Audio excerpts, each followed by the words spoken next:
জঙ্গলমহলের সংস্কৃতির এক নিজস্ব ছন্দ রয়েছে। সেই ছন্দের অন্যতম একটি ধারা হলো ছৌ নাচ। তবে ছৌ নাচের কথা বললেই আমাদের মনে আসে পুরুলিয়ার কথা, কিন্তু আমাদেরই কাছে লালগড়ের সৌভিক মাইতি সেই ছৌ নাচেরই একটি নতুন ধারা রচনা করে চলেছেন। আজকে শুনবো তার কথা, যিনি এই নৃত্যের মাধ্যমে বিভিন্ন সামাজিক বার্তা পরিবেশন করে থাকেন।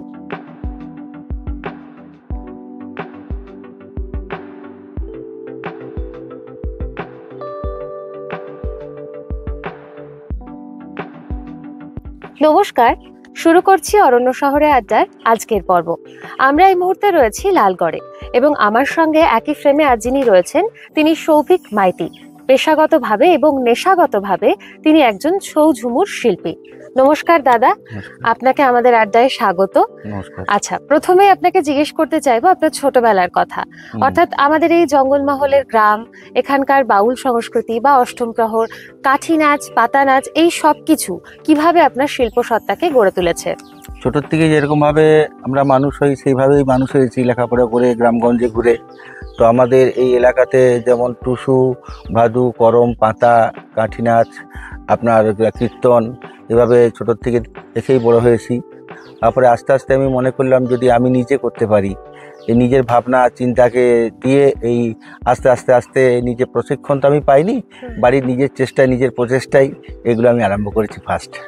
মানে দেখে শেখা? হ্যাঁ, দেখে শেখা, নিজের মানে আত্মবিশ্বাসটাকে নিজে করে আমি চেষ্টা করে করে এটা করেছি। 15-16 বছর বয়সে প্রথম আপনি ভাবলেন ছৌ নাচের দল গড়ার কথা। এই ভাবনা কোথা থেকে মাথায় এলো?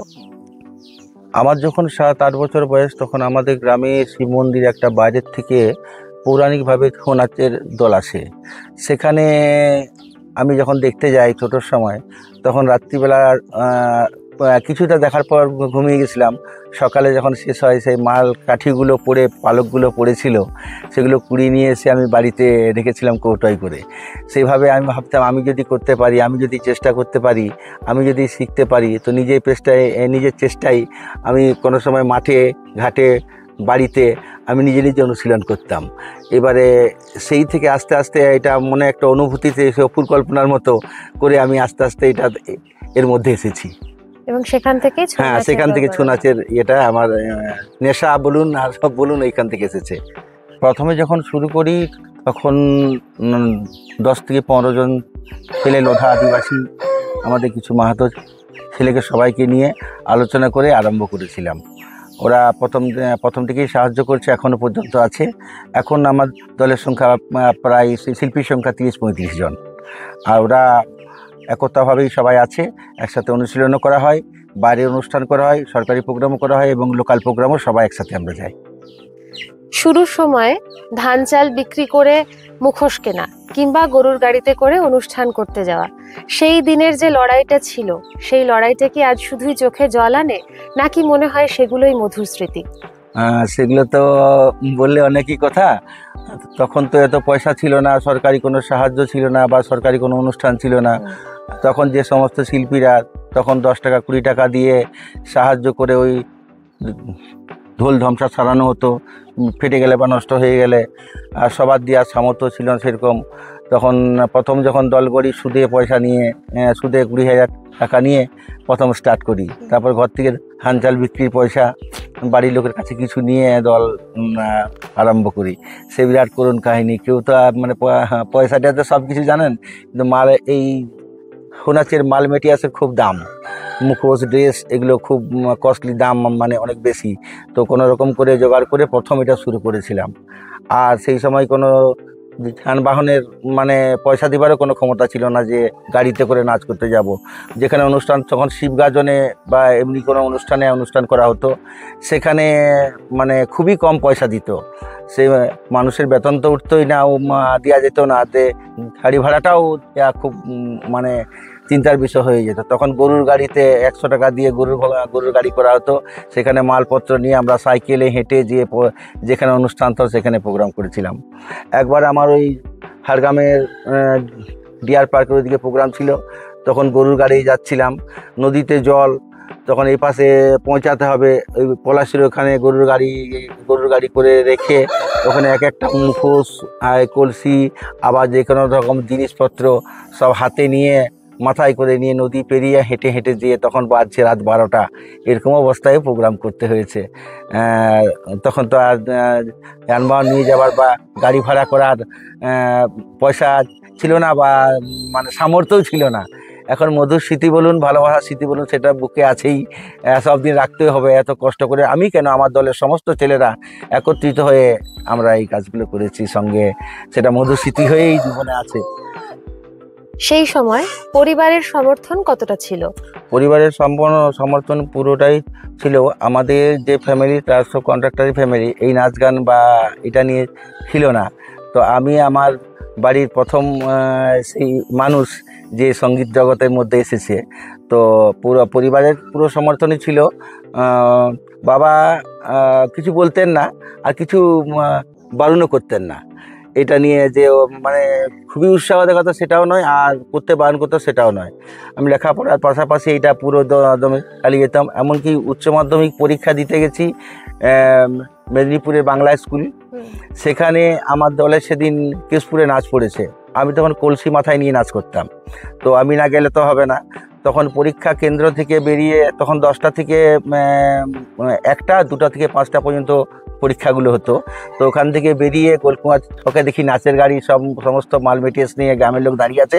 আমি 2টোতে 5টার সময় বেরিয়ে একটু টিফিন করে আবার গাড়ি করে অনুষ্ঠান করতে যাই। এবং বাড়ির সমর্থন, সবাই সমর্থন করেছে, সব দিক থেকে সব সমর্থন করেছে। আমার মা বিশেষ করে এই লাইনটাতে আমাকে খুব উদ্বুদ্ধ করেছে। আমার মা পাশে ছিল, সবসময় পাশে ছিল, কোনোদিনও বাধা দেয়নি। বা আমার বাড়ির ফ্যামিলি থেকে বাধা যে এটা করতে হবে না, বা অন্যান্য লোক, আত্মীয় স্বজনরা অনেকেই উপহাস্য করেছে, এসব নোংরামি জিনিস, মাতালি জিনিস, এগুলো করে কি হবে, অসভ্যরা লোকরা করে, লোক সংস্কৃতিগুলো করে কি ফালতু হবে। কিন্তু আমার বাড়ির লোক, আমার বাবা বা মা, বিশেষ করে আমার মা আমাকে খুব অনুপ্রাণিত করেছে এটার বিষয়ে। বর্তমান আমার স্ত্রী তো সব পাশে আছেই, সব সময় আছে, সব সময় এ নিয়ে আছে। আবার বন্ধু বান্ধবরা যারা আমার কলিগরা, যারা আমার শিল্পীরা, সব সময় আমার পাশে আছে। পুরুলিয়ার প্রথাগত যে ছৌ নাচ, বা ছৌ নাচ বললেই সাধারণভাবে যে ভাবনা মাথায় আসে, সেখান থেকে লালগড়ের আপনার এই প্রয়াস বা এখানকার যে ছৌ নাচ, তার ভাবনাটা বেশ খানিকটা আলাদা।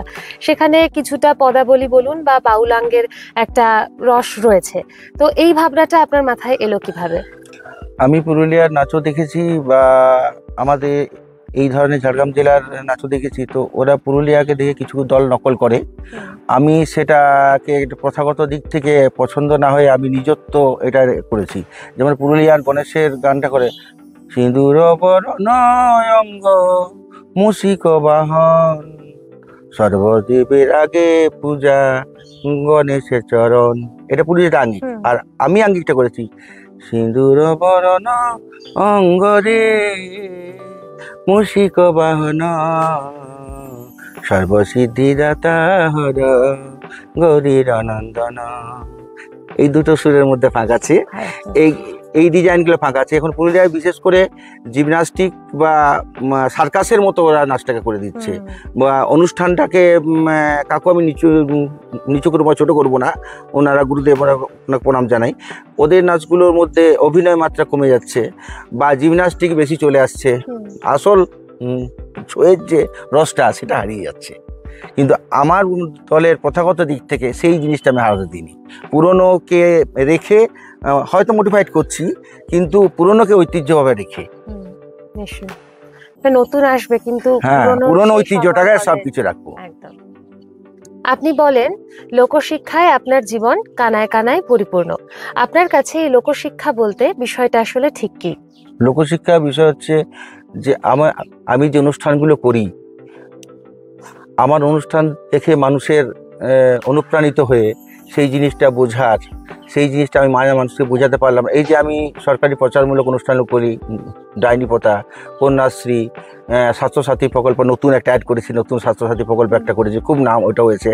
আমার প্রোগ্রাম দেখে মানুষ, যে কোনো মানুষ বুঝতে পারবে কোথায় তাকে যেতে হবে, কি করলে আমার স্বাস্থ্যসাথী কার্ডটা হবে, কার কাছে সই দরকার, কি কি জিনিস দরকার, Aadhaar card, voter card, bank account, কী সব জিনিস দরকার, কোথায় যেতে হবে, প্রধানের কাছে না পঞ্চায়েতের কাছে যেতে, এই সব যে আমি বার্তাটা মানুষের সামনে দিতে পারছি, আমার অনুষ্ঠান দেখে মানুষ অনুপ্রাণিত হচ্ছে, মানুষ বুঝতে পারছে, অনেক কিছু লোকশিক্ষা হচ্ছে, বা মানুষ আমার অনুষ্ঠানটা দেখে নিজে নিজেই সেই কাজগুলো করতে পারছে। আর অনুষ্ঠানগুলো আমি প্রায় এইভাবে পৌরাণিকের থেকেও সামাজিক যে অনুষ্ঠানগুলো, সমাজের যেগুলো উপকার হবে সেগুলো আমি বেশি করি, যাতে বিনোদনের পাশাপাশি মানুষ কিছু শিখতেও পারে। হ্যাঁ, শিখতেও পারে একদম। যে আমার অনুষ্ঠান দেখলে যে কোনো মানুষ, যে কন্যাশ্রী 18 বছরের নিচে মেয়েদের বিয়ে দিয়ে কি কুফল, বা বিয়ে দিলে কি অসুবিধাগুলো, তাদেরকে শিক্ষার আলোচনায় নিয়ে আসতে হবে, এই ধরনের ব্যাপারগুলো আমার অনুষ্ঠান দেখলে মানুষ বুঝতে পারবে। বা এই যেমন ধরুন আমার স্বাস্থ্যসাথী কার্ড নেই, আমি কোথায় গেলে করতে পারবো, কার কাছে যাব, কার সই দরকার, কি কি কাগজ লাগবে, কেমনভাবে হবে, অনেকে হয়তো আমরা গরিব মানুষ, আমার স্বাস্থ্যসাথী কার্ড হবে কি না, ওদের বড় লোক ওদের হবে, এই ধরনের গ্রামের এখন এগুলো আছে। তারা হয়তো বড় বড় নেতার কাছে বা যারা অফিসারের কাছে পৌঁছাতে পারছে না, সেই সব মানুষ যদি আমার অনুষ্ঠান দেখে তারা বুঝতে পারবে যে কোথায় গেলে করতে পারবো এই এই এই এই কার্ডটা, বা কি করব, এই দিক থেকে জনসচেতনমূলক অনুষ্ঠান আমি করে থাকি। কখনো ছৌ নিয়ে কোনো প্রথাগত প্রশিক্ষণের সুযোগ হয়েছে? সেরকম প্রথাগত প্রশিক্ষণের সুযোগ হয়নি। আমি কিছুদিন পুরুলিয়া গেছিলাম, সেখানে দিন তিনেক প্রথাগত শিক্ষা নয়, দেখে শিক্ষা পেয়েছিলাম, যে আমাকে হাতে কলমে করে হাতে ধরে, কিংবা কেউ আমাকে প্রশিক্ষণ সেরকম প্রশিক্ষিত আমি নই। তো ওখান থেকে দু একজন এসেছিল, দিনা তিনেক ছিল, তো দেখলাম ওদের সাথে আমাদের এলাকার নাচের কোনো মিল নেই। তখন আমি সেটা ওই প্রথা ভেঙে নিজেই একটা যে এইভাবে যদি করা যায়, এইভাবে যদি আমি করতে পারি, এইভাবে যদি আমি গানটা করতে পারি, এইভাবে যদি আমি সিনটা সাজাতে পারি, তাহলে আবার এটা মনোরঞ্জন হবে, সেইভাবে আমি করেছি। মানুষ আমাকে সাদর আমন্ত্রণ জানিয়েছে। এবার প্রথাগতভাবে হাতে কলমে বা আমাকে কেউ শিক্ষা দেয়নি, এটা নিজের থেকেই আমার আন্তরিক অন্তর থেকে আস্তে আস্তে প্রস্ফুটিত করে করেছি। পৌরাণিক পালার পাশাপাশি আপনি যেমনটা বলেন যে কন্যাশ্রী নিয়ে বা 100 দিনের কাজ নিয়ে বিভিন্ন সামাজিক বিষয় নিয়েও আপনি এই ধরনের পালা করেছেন, তো এই সাহসটা কোথা থেকে পেলেন যে একদম প্রথাগত ঘরানা থেকে বেরিয়ে এসে সামাজিক বার্তা দেওয়ার মতন কিছু পালা করবেন, বা আপনার প্রথম সামাজিক সচেতনতামূলক পালা কোনটি ছিল? আমি পৌরাণিক পালা প্রথম আরম্ভ করি, তারপরে দেখতে পাচ্ছি সরকারি আওতা আসার পরে ওরা বলছে তুমি সামাজিক অনুষ্ঠান করতে পারবে, সেরকম দল তো কেউ পারে না করতে। আমি তখন নিজে রচনা করলাম। প্রথম আমার ইয়ের দিক থেকে সামাজিক পালা বলতে ডাইনি কথাটা ওই আপনার কলাবনির সামনে একটা নেকড়া শুলি না নেকড়া ডুবি বলে গ্রাম আছে, একটা লোথা মেয়েকে ওখানে কেটে দিয়েছিল, মানে লোকরা আইনি ভেবে। সেখানে সমস্ত ডিএম বা আইডিএমরা ছিলেন, আমাকে অফিস থেকে বলল যে তুমি একটা রচনা করো, ভালো করে রচনা করে মানুষকে সামাজিকভাবে এটা বোঝাও যে আনভূত বলে কিছু নেই, এটা মনের একটা ভুল, তার শরীর অসুস্থ, এই জন্যেই ওকে হসপিটালে নিয়ে যাওয়া দরকার। এইভাবে আমি একটা অনুষ্ঠান এখানে প্রথম করেছিলাম। এখন বর্তমান কন্যাশ্রী, রূপশ্রী, খাদ্যসাথী প্রকল্প, এখন নতুন হচ্ছে স্বাস্থ্যসাথী কার্ড একটা নতুন করা হয়েছে, এটা বিভিন্ন জায়গায় করা হয়েছে। কন্যাশ্রীতেও আমি খুব নাম করেছিলাম, আর ওখানে যখন অনুষ্ঠান করতে যাই ওখানে বিভিন্ন দল ছিল, আমার দলটাই বেশি প্রাধান্য পেয়েছিল এবং অনেক প্রোগ্রাম সরকার থেকে পেয়েছিলাম। সরকারি বলার পর, সরকারের আওতায় আসার পর থেকে এটা আমার করা হচ্ছে, বেশি করে নিজে রচনা করে ওখানে অনুষ্ঠানটা করে আইনি জিনিসটা কি, কেন, কিভাবে হয়েছে, গ্রামের মানুষ তাকে কীভাবে নির্যাতন করে, মানুষকে একাকিত্ব পেয়ে কি অত্যাচার করে, সেইটা আমি তুলে ধরেছিলাম সবার সামনে। আর এখন আমি সব থেকে বেশি করছি স্বাস্থ্যসাথী প্রকল্পটা। এটা সাহস বলতে দেখুন, কাকেও তো একজন এগিয়ে এসে সামনের সারিতে দাঁড়াতেই হবে। কেউ যদি না করে আমি করব না কেন? আমি যদি আমার অনুষ্ঠান দিয়ে, আমার গান বাজনা দিয়ে মানুষকে কিছু বোঝাতে পারি, কিছু বার্তা দিতে পারি, তাহলে সেটা তো একটা বড় পাওয়া না। হ্যাঁ, সেই জন্যে আমি ওই শুধু পৌরাণিক করে গণেশ কার্তিক নাচিয়ে দিল, সেটা তো আর কোনো আমি বার্তা, যেটা মনোরঞ্জন হয়, কিন্তু বার্তা দিতে পারছি না, মানুষকে সচেতন করতে পারছি না, মানুষের মানে সামনে এসে মানুষকে বার্তা দিয়ে এটা কোনো উপকার করতে পারছি না। এই জন্যে আমি এই প্রথা সাহস করে এগিয়ে এসেছি এটার জন্য। আপনার অত্যন্ত জনপ্রিয় একটি গান, নাই বিহা হব নাই বিহা হব আমি কন্যাশ্রী হব।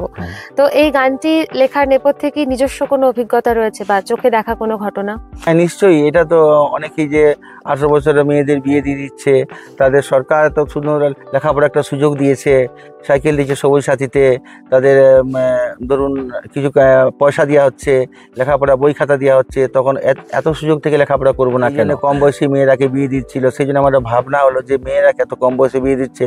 একটা মেয়ে এসে বললো যে 18 বছরের নিচে বয়স বিয়ে দিচ্ছে বাড়ির, আমরা 2-3 বোন, খুব অসুবিধা। তখন আমি রাত্রিবেলা চিন্তা করলাম যে সমস্ত এইসব গান যদি রচনা করে একটু প্রচার করা হয়, সবার মনে আসবে। আমাদের তো গ্রামে এলাকার মানুষ, ঝাড়গ্রাম জেলার মানুষ, বিশেষ করে আমাদের লোধা আদিবাসী মাহাতো এই সমস্ত ST-SC এলাকা জুড়ে, তো ওরাকে গান বাজনার মাধ্যমে যদি এই বার্তাটা দিতে পারি।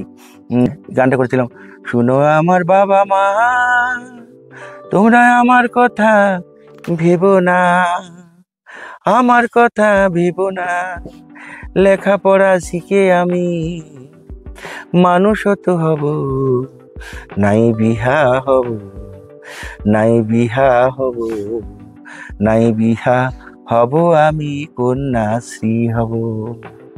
সব মেয়ে যদি একটা নিজেরা মত করে যে আমি লেখাপড়া শিখে বড় হব, উচ্চশিক্ষায় শিক্ষিত হব, আমি কম বয়সে বিয়ে করব না, আমার মা বাবার মুখ উজ্জ্বল করব, তাহলে আবার সুন্দর সমাজটা তৈরি হবে। এই সমাজে এই বার্তাটার জন্যই আমি গানটা রচনা করেছি।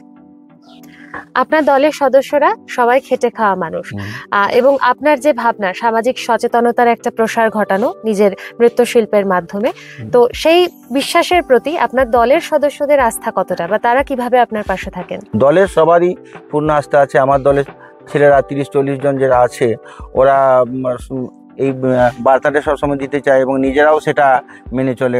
18 বছরের নিচে মেয়েকে বিয়ে দেবো না, বা কিছু অসুস্থ হলে হসপিটালে যাব, যেটা সমাজ সচেতনতার বার্তা হিসেবে আছে। ওরা সবসময় পাশে আছে এবং সবসময় ওরা লক্ষ্য করে যে কোনো জায়গায় কোনো অসচেতন কোনো কাজ হচ্ছে নাকি।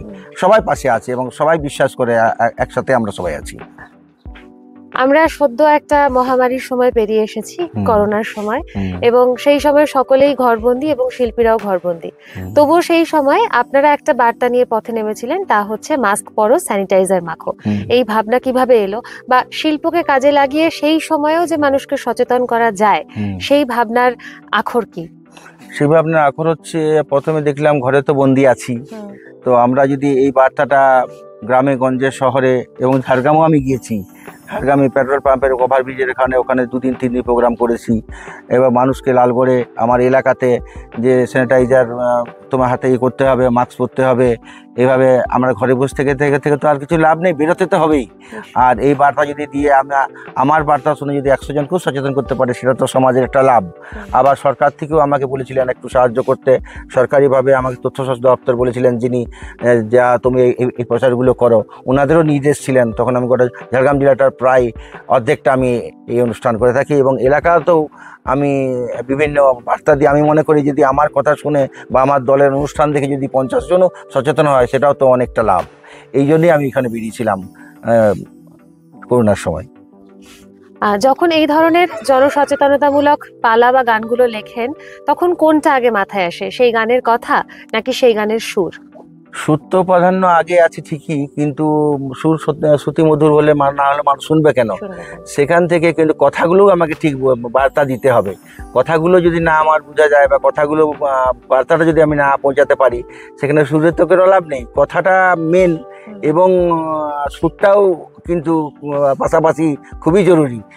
আমার যে গানের কথাগুলো, সেগুলো সুরের মাধ্যমে, ঝুমুরের মাধ্যমে, বাউলের মাধ্যমে, লোকসঙ্গীতের মাধ্যমে আমি মানুষের কাছে বার্তা দিতে চাই। সুরটা অবশ্যই দরকার, যাতে শ্রুতি মধুর লাগে, কিন্তু কথাগুলো যেন মানুষকে সময় সচেতন করে, সেই জন্য কথাটাই আগে আমার কাছে বিষয়টা আছে। এই সচেতনতামূলক ছৌ নাচে সাফল্য কি বলে আপনি মনে করেন, বা এমন কোনো অভিজ্ঞতা হয়েছে যেখানে আপনার এই ধরনের পালার পর সমাজে সত্যিই কোনো পরিবর্তন এসেছে? অনেক জায়গাতে। আমি যেমন আপনাকে বললাম, ওই যে ঝাড়গ্রামের কোলামণি জঙ্গলের পরে যেখানে মেয়েটাকে ডাইনি বলে করে দিয়েছিল। সেখানে অনুষ্ঠানটা করার পর সবাই গ্রামের মেয়েরা বললে এরকম এরকম ব্যাপার থাকে, এগুলো কিছু নয়। আমি যে ওদের মাঝে আবার অনুষ্ঠানের পরে বুঝালাম ওনাকে যে এগুলো টানভূত বলে কিছু নেই, ওই মেয়েটাকে একা করবে না, বা কোনো মেয়ে যদি ভাবো এরকম একা করে দেবে না। তার সাথে যেমন আপনাদের সামাজিক কাজ থাকে, বন যাচ্ছেন, পাতা তুলছেন, মাঠে কাজ করতে যাচ্ছেন, সঙ্গে নিয়ে যাবেন, এগুলো একটা সামাজিক ব্যাধি। আপনারা অসুস্থ হয়েছেন, ওকে হসপিটাল নিয়ে যান, ওকে দেখান। এইভাবে করলে তো হবে না। এবং অনেক ক্ষেত্রে কন্যাশ্রীর ব্যাপারে বিভিন্ন এলাকায় আমি যে জায়গায় যে এলাকায় কন্যাশ্রীর প্রোগ্রামগুলো করেছি সরকারি প্রচেষ্টায়, নিজের প্রচেষ্টায়, সেখানে অনেক মানুষ সচেতন হয়েছে এই বিষয় নিয়ে। যে আগে মানুষ বুঝতো না, এখন মানুষ কিন্তু গ্রামগঞ্জের মানুষও বুঝেছে যে 18 বছরের নিচে মেয়েকে বিয়ে দেবো না, তাকে মানুষের মতো মানুষ করব। সরকার সাহায্য করছে। আমরা অনুষ্ঠানে প্রায় গানের মাধ্যমে, নাচের মাধ্যমে আমরা এই অনুষ্ঠানগুলো, বার্তাগুলো দিয়ে থাকি, এবং মানুষও অনেক সচেতন হয়েছে আমি মনে করি আমার পালা থেকে। আপনার স্ত্রী প্রতিভা মাইতি আপনার দলের সুপারভাইজার। আপনি কি মনে করেন যে একজন শিল্পীর জীবনে তার সহধর্মিণীর এই যে মানে সাপোর্টটা, সেটা কতটা গুরুত্বপূর্ণ? সাপোর্ট, বাড়ির পরিবারের সাপোর্ট না থাকলে, নিজের স্ত্রীর সাপোর্ট না থাকলে কোনো পুরুষই আমি মনে করি যে অগ্রগতি করতে পারবে না, কিছুতেই সম্ভব নয়। আমি যেন অনুষ্ঠানে বাইরে যাব, তাকে রান্নাবান্না করে দিতে হয়, তাড়াতাড়ি কোথায় যাব সব মালপত্র গুছিয়ে দিতে হয়, এবং ও হয়তো লোকজন যদি না থাকে তখন মাল তুলে দেওয়া, মাল নামানো, গুছানো, সেগুলো কাছাকাছির ব্যবস্থা, কস্টিউমগুলোর ব্যবস্থা করা।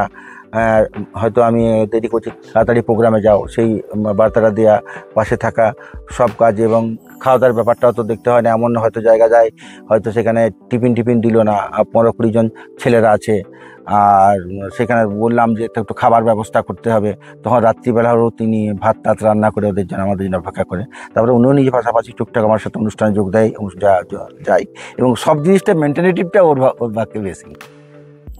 আপনার পরবর্তী প্রজন্ম এই শিল্পের প্রতি কতটা আগ্রহী, বা আপনি কি মনে করেন তাদের হাত ধরে এই ধারা আরো অনেক দূর এগিয়ে যাবে? হ্যাঁ, নিশ্চয়ই।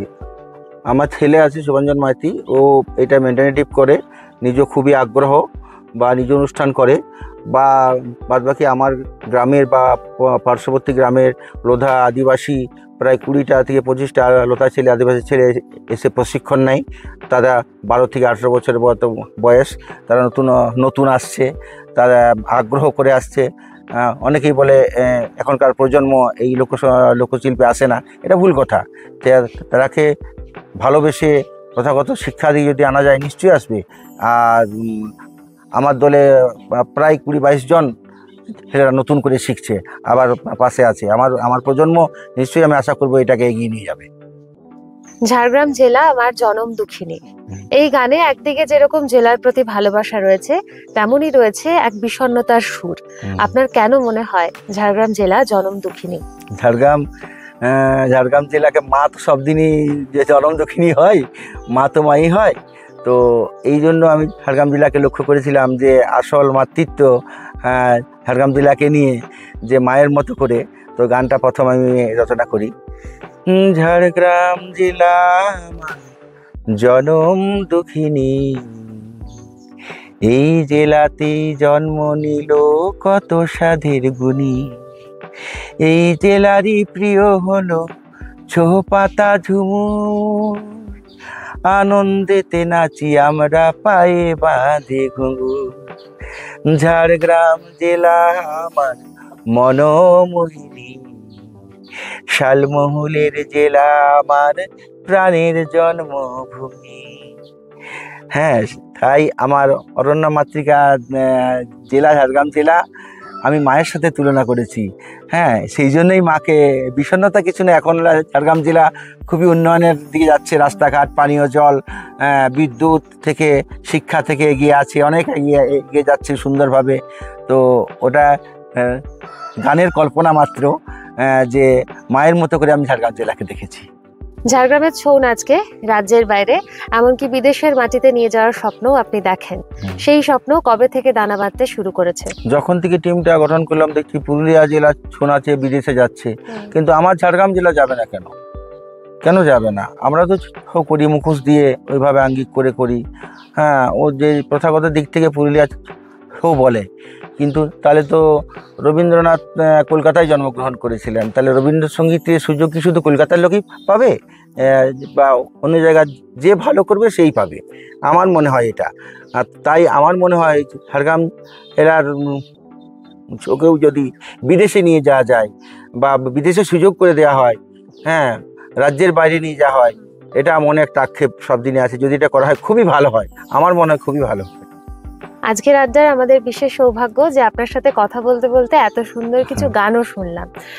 তো এরপর যে একটু জানতে ইচ্ছে করছে যে এত গানের মধ্যে সবই আপনার লেখা, তো সেই গানগুলোর মধ্যে আপনার পছন্দের মানে কোন গানটা রয়েছে? একটা নতুন গান লেখা হয়েছে সরকারি প্রচারমূলক হিসেবে, নতুন করে। এই যেমন লক্ষ্মী ভাণ্ডার, এই যেমন শিশু সাথী বা যেগুলো দিচ্ছে স্বাস্থ্যসাথী, এগুলো নিয়ে একটা নতুন গান রচনা করা হয়েছে। পুরোটা এখনো কমপ্লিট হয়নি, তবে যতটা হয়েছে সেটা শোনাচ্ছি। নিশ্চয়ই। স্বাস্থ্যসাথী কৃষক বন্ধু নানান উপহার, চিন্তা কি আর আছে সঙ্গে লক্ষ্মীর ভাণ্ডার, কন্যাশ্রীতে টাকা পাবে, সাইকেল সবুজ সাথী, শিশু জন্ম নিলে পাবে সাথে সবুজ শ্রী, আমার বাংলা সুফল বাংলা আরো লোক প্রসার, চিন্তা কি আর আছে ওগো লক্ষ্মীর ভাণ্ডার, আর চিন্তা কি আর আছে সঙ্গে লক্ষ্মীর ভাণ্ডার। সুন্দর। হ্যাঁ, লালগড়ের চাঁদাবিলা গ্রামে একটি ছৌ এবং লোকনৃত্যের প্রশিক্ষণ কেন্দ্র গড়ে তোলার স্বপ্ন, আর কতদিন পরে সেই স্বপ্ন সত্যি হবে বলে মনে করেন? দেখুন, সরকারিভাবে কিছু সাহায্য পেয়েছি, পাইনি বলে নাই। আবার নতুন করে যদি পাই, যেমন প্রশিক্ষণের শিল্পীদের বাচ্চাগুলোকে প্রশিক্ষণ দেওয়ার মতো যদি কোনো প্রশিক্ষক বা আর্থিক সুবিধা, কস্টিউম কেনার জন্য কিছু সাহায্য, এগুলো যদি পাই, বা প্রথাগত দিক থেকে যদি কোনো শিক্ষা, ভালো শিক্ষক, আমি তো শিক্ষা দিচ্ছি, আবার যদি ভালো শিক্ষক পাওয়া যায় তাহলে জিনিসটা খুবই ভালো হয়।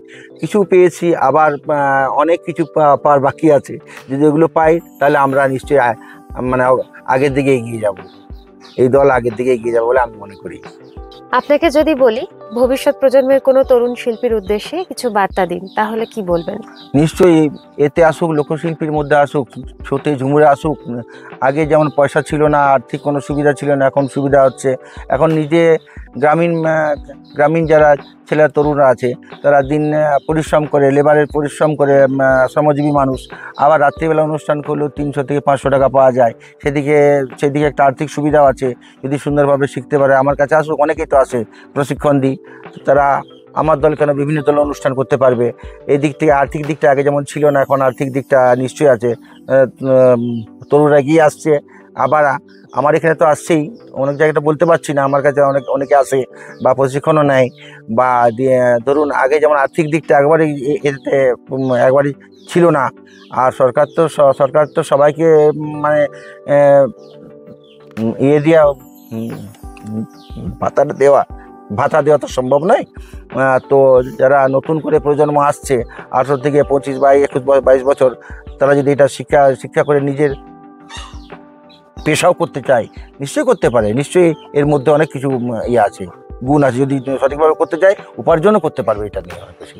আমার দলে তো অনেকেই আসছে, আমি সবার কাছেই বার্তা দিচ্ছি, এরকমভাবে যদি সবাই এগিয়ে আসে, এই ধারাটাকে, প্রজন্মটাকে সুন্দর করে অনুষ্ঠান করে, তাহলে ওদের মাধ্যমে মানে আমি বার্তা দিচ্ছি ওরাকে, যে এইভাবে যদি এগিয়ে আসে, এটা তরুণ আমার প্রজন্ম বা পরবর্তী প্রজন্ম যেগুলো আসছে, তারা সুন্দর করে অনুষ্ঠান যদি করতে পারে, তাহলে কিন্তু এটা হারিয়ে যাবে না, পরপর এটা অগ্রগতি হয়ে চলবে।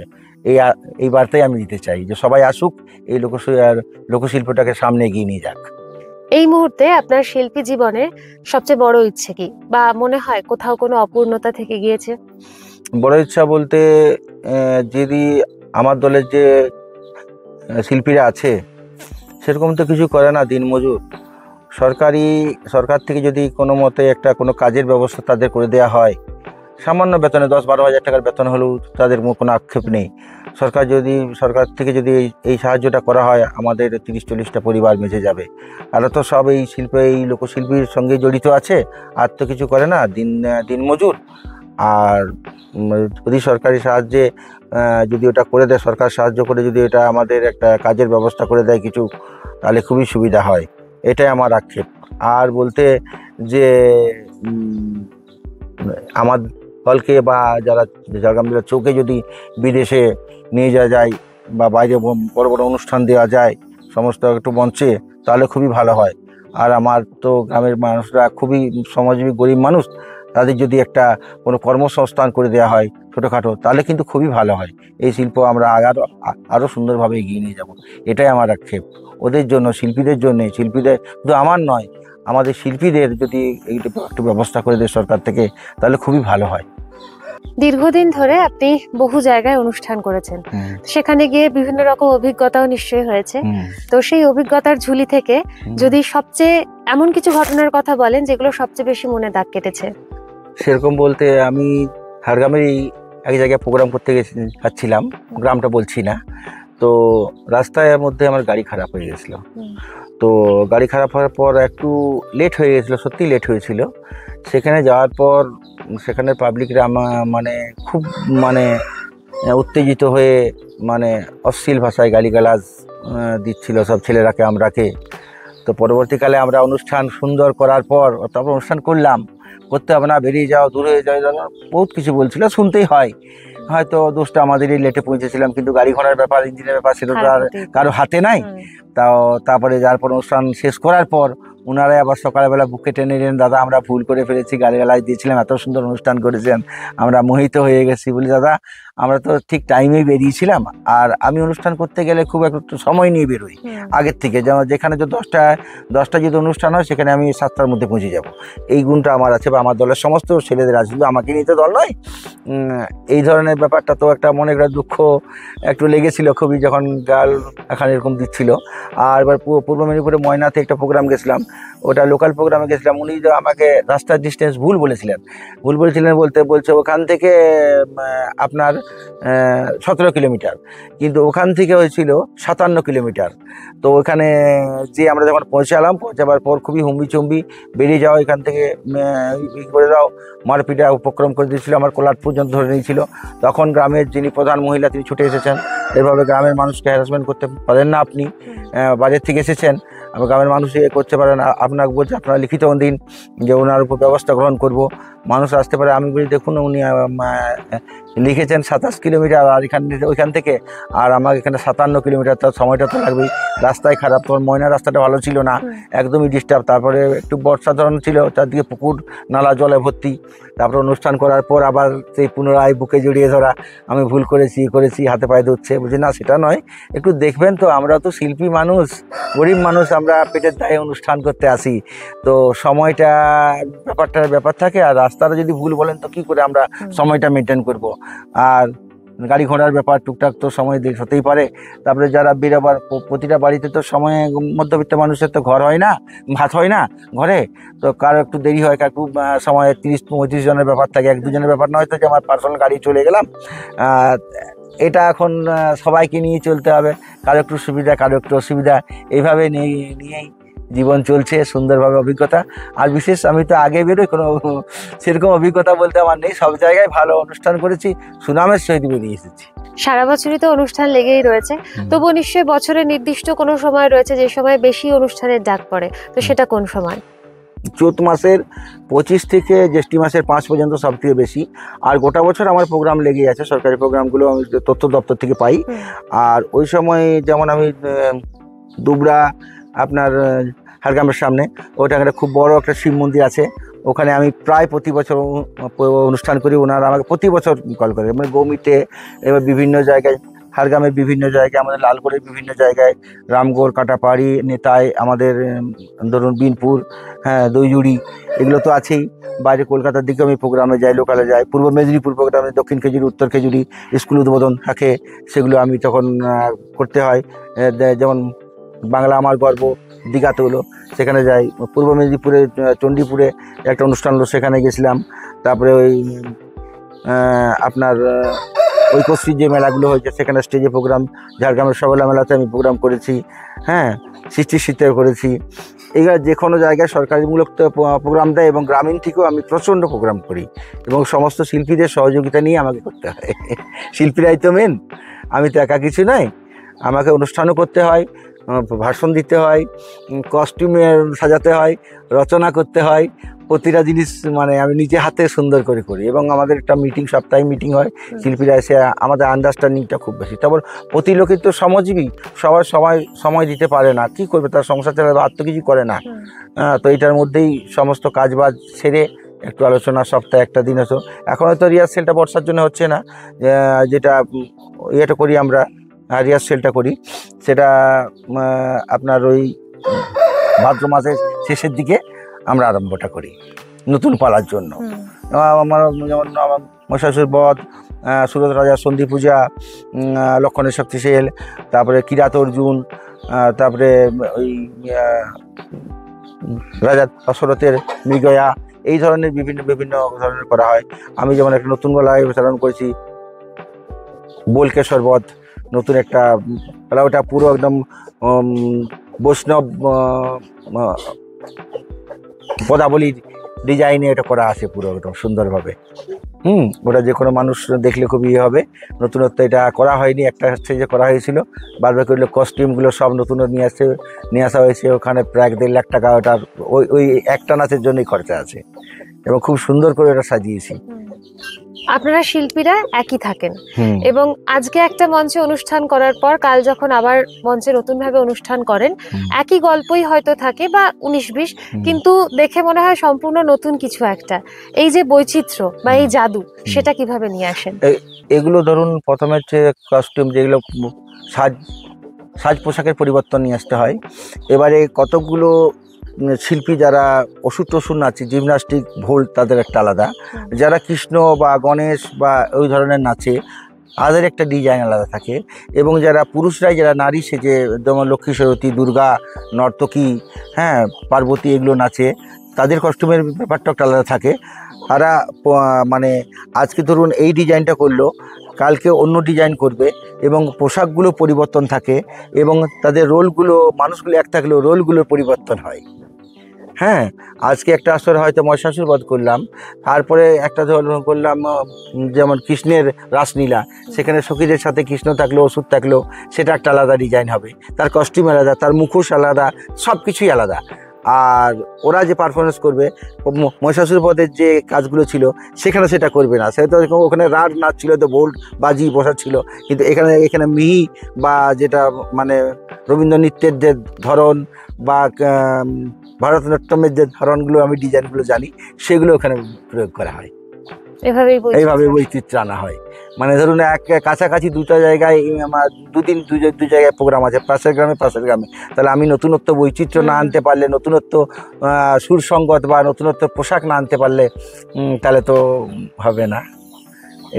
অনেক ক্ষেত্রে আমরা দেখি যে বিভিন্ন ঘরানার শিল্পীরা আর্থিকভাবে সচ্ছল হন, কিন্তু সেদিক থেকে তুলনামূলকভাবে আমাদের এই অঞ্চলের যারা শিল্পী রয়েছেন, তারা কিন্তু খেটে খাওয়া মানুষ, এবং দিন আনে দিন ফুরোয় এই অবস্থাতেও তারা তাদের এই লড়াইটা চালিয়ে যাচ্ছেন।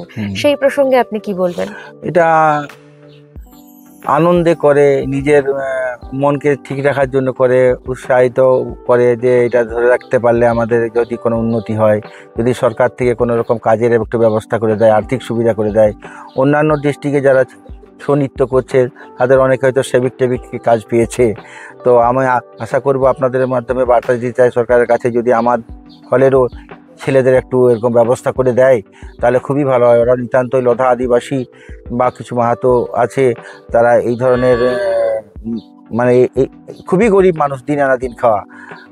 তাদের যদি এরকম একটা কাজের সুবিধা করে, বেশি টাকার চাকরির দরকার নেই, কাজের 10-12 হাজার টাকার কাজের মধ্যে যদি একটা সরকার থেকে যদি একটু করে দেয়, তাহলে কিন্তু খুব সুন্দর হয়, এবং মানুষগুলো বেঁচে থাকে, এবং খেয়ে মেখে বেঁচে থাকে, আর এই শিল্পটাকেও বাঁচিয়ে রাখতে পারি, যদি সরকার কোনো কাজের একটু ব্যবস্থা করে দেয়।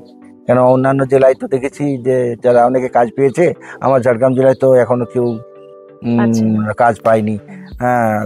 মানে আর কি বলবো, যা হোক খাচ্ছে, তবু এই শিল্পটাকে ধরে রেখেছে, বাঁচিয়ে রেখেছে। এইটুকুই বলবো সরকারের কাছে, যদি সরকার, আপনাদের মাধ্যমে বলছি, যদি সরকার থেকে কোনো রকম কোনো আর্থিক সাহায্য বা একটা কর্মসংস্থান, কিছু আর্থিক সাহায্য বাদে কর্মসংস্থান যদি এটা করে দেয় মাসে 10-12 হাজার টাকার, তাহলে আমি চিরকৃতজ্ঞ থাকবো। আপনারা দেখবেন একটু। অনেক ধন্যবাদ দাদা আপনাকে। আপনার কাছ থেকে আজ অনেক কথা জানলাম এবং জানলাম আপনাদের লড়াইয়ের কথা। অরণ্য শহরে আড্ডার আজকের পর্বটি যারা শুনলেন তারা বুঝতে পারলেন কিভাবে সৌভিক মাইতির মতো শিল্পপ্রাণ ব্যক্তিরা কেবলমাত্র শিল্পকে বিনোদনের মাধ্যম হিসেবেই নয়, বরং তুলে ধরেছেন সমাজ সচেতনতার হাতিয়ার হিসেবে। এই মাটির সঙ্গে তার নিবিড় টান, তার সহশিল্পীদের প্রতি তার ভালোবাসা, তার গ্রামের মানুষদের প্রতি তার টান, এই সবকিছু নিয়ে তাকে শহর ঝাড়গ্রাম কুর্নিশ জানায়। ছৌ নাচ, ছৌ শিল্প তাদের হাত ধরে একদিন বিদেশের মাটিতে পৌঁছবে, এই আশা আমরাও রাখি। আপনারা সঙ্গে থাকুন, শুনতে থাকুন অরণ্য শহরে আড্ডা। ফিরে আসবো পরের পর্বে নতুন কোনো যোদ্ধার গল্প নিয়ে।